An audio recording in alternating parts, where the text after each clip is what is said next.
पंजाब में आम इंतखाबात की तारीख न देने के खिलाफ PTI की दरख्वास्त पर समाअत लाहौर हाई कोर्ट में हुई। तहरीक इंसाफ के वकील बैरिस्टर अली जफर ने दलाइल दिए कि गवर्नर पंजाब इलेक्शन की तारीख देने के पाबंद हैं। अदालत ने PTI की दरख्वास्त समाअत के लिए मंजूर करते हुए रिमार्क्स दिए कि दरख्वास्त में अहम कानूनी नुक्ता उठाया गया है। जस्टिस जवाद हसन ने कहा, 90 दिन में इलेक्शन कराने हैं, किसने कराने हैं ये हम ढूंढ लेंगे। लाहौर हाई कोर्ट ने गवर्नर पंजाब को बजरिया प्रिंसिपल सेक्रेटरी और इलेक्शन कमीशन नोटिस जारी कर दिए और फरीकैन से 3 जनवरी तक जवाब तलब कर लिया। अदालत के बाहर मीडिया से गुफ्तगू में PTI रहनुमा असद उमर ने इल्जाम आयद किया कि गवर्नर पंजाब अपनी आईनी जिम्मेदारियां पूरी नहीं कर रहे, आईन को मजरूह करने के मंसूबे बनाए जा रहे हैं। आज की कार्रवाई के बाद वाज़ेह हो गया कि इलेक्शन 90 रोज के अंदर होंगे। बैरिस्टर अली जफर ने वाज़ेह किया कि अदालत ने 2 टोक अल्फाज में कहा है कि गवर्नर तारीख दें या न दें, पंजाब में इलेक्शन 90 रोज के अंदर ही होंगे।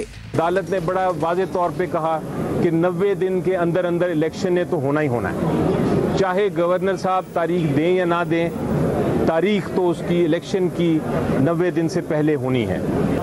तो गवर्नर साहब अपनी आईनी जिम्मेदारी पूरी करें और इससे पहले कि अदालत ऑर्डर फरमाए वो खुद ही डेट दे दें। PTI के वकील ने गवर्नर पंजाब से गुजारिश की कि इससे पहले